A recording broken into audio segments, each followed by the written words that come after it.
Hello everyone. In this video, I'm going to be looking at how to sync any sample with the tempo of your project. So with this, I'll be talking about reference tracks because obviously what the music that you're making might be in a different tempo from the tracks you're intending to reference for whatever reason.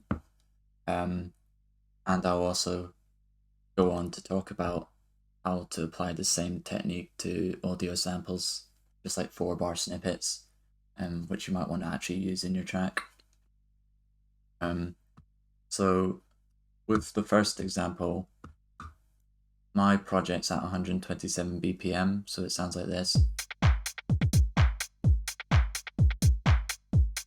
And I've just looped it there. Like if I just show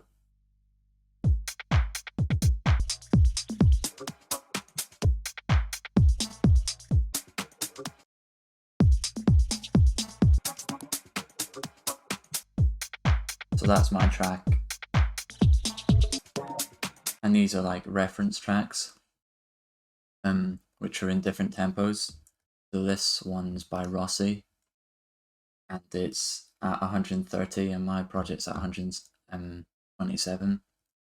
So basically, in order to kind of compare my track, I want them both to be in time.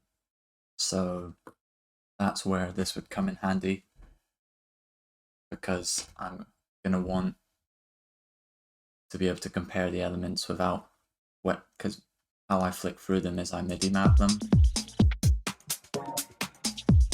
different keys so that I can quickly flick through and basically compare them.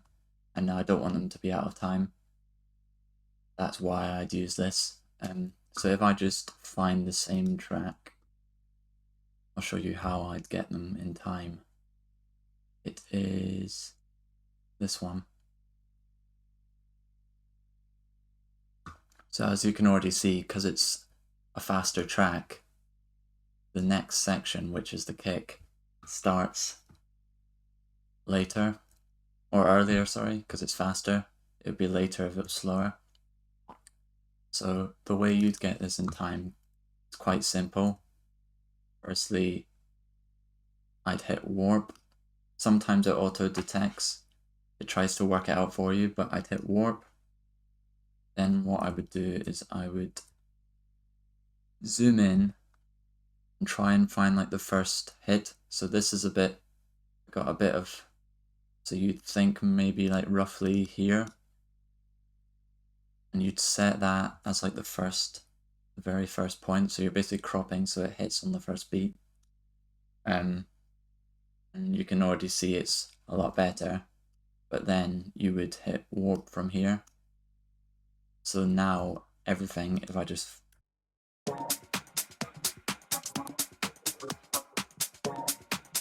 so it looks pretty on the grid to me.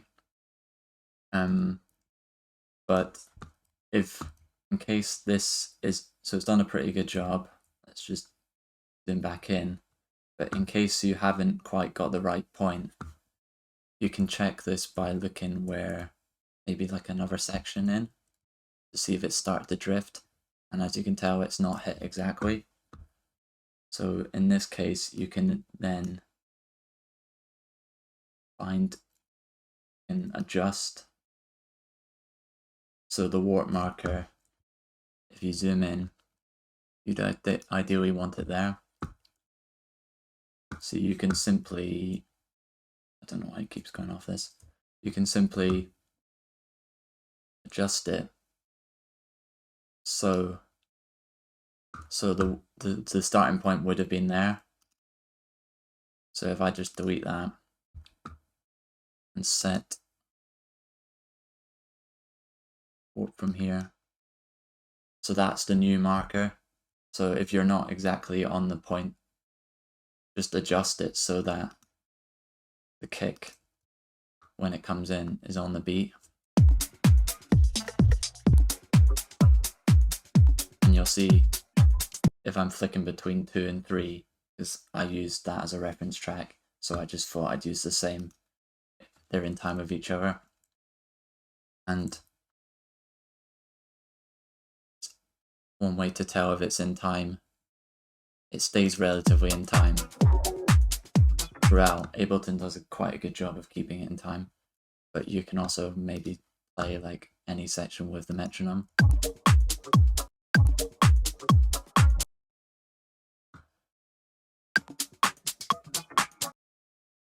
I'm only playing snippets in case I get filled up for playing this track, that's all. So yeah, that's how you would do it for a track. Which is obviously helpful if you're using reference tracks. The next way you'd probably use it is for like samples. So if you hear a sample from another song that you want to use, or even if you get like a loop which isn't the best quality, which I'll show, you can basically make it in time with your track. So if I just show an example.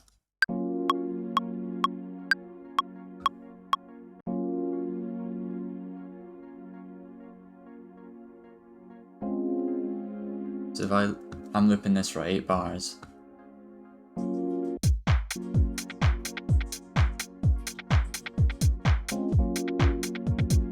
See, it's out of time with my track, and you're never gonna have like a perfect library of everything to the tempo you want. You're gonna have to adjust some tempos. So what I would do is something similar. I wouldn't delete this yet, but I would warp. I would find the starting point, which is a bit easier to find, roughly here. Set the 1-1 point. Warp from here, and then you can see now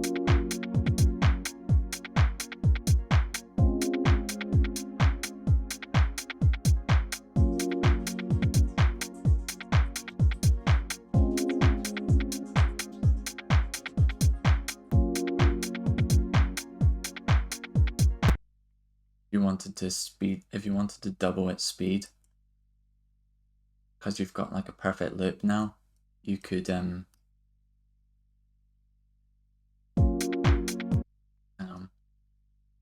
consolidate it,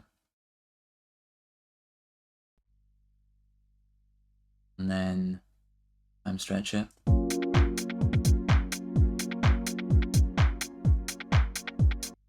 So that you could basically extend the sample or half it, which might sound a bit.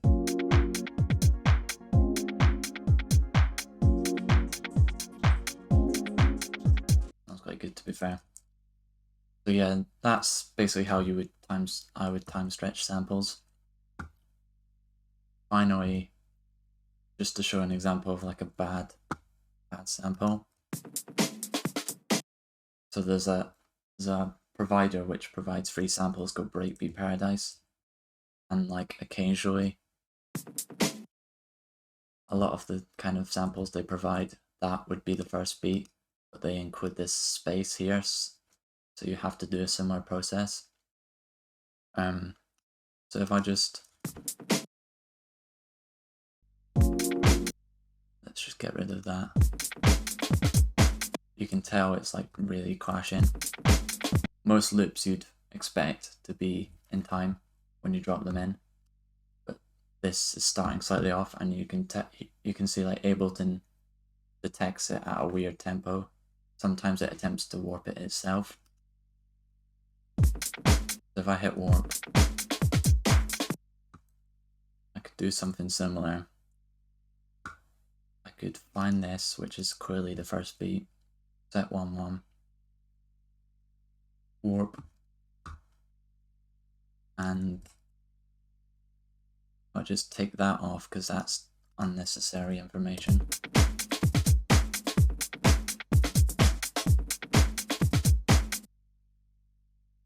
Now I can do, I already did it, didn't I? So you can see like there's not, some of these aren't amazing.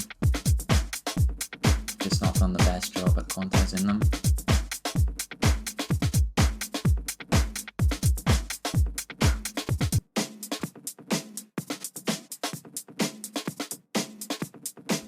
So you can basically select all and then Command U quantizes them.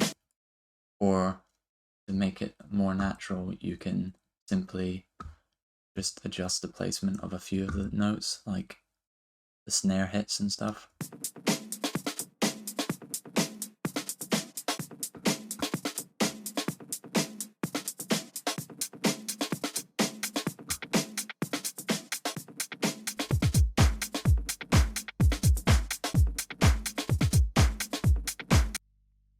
And if you want to properly speed up any breakbeat, I'll not do it with my track.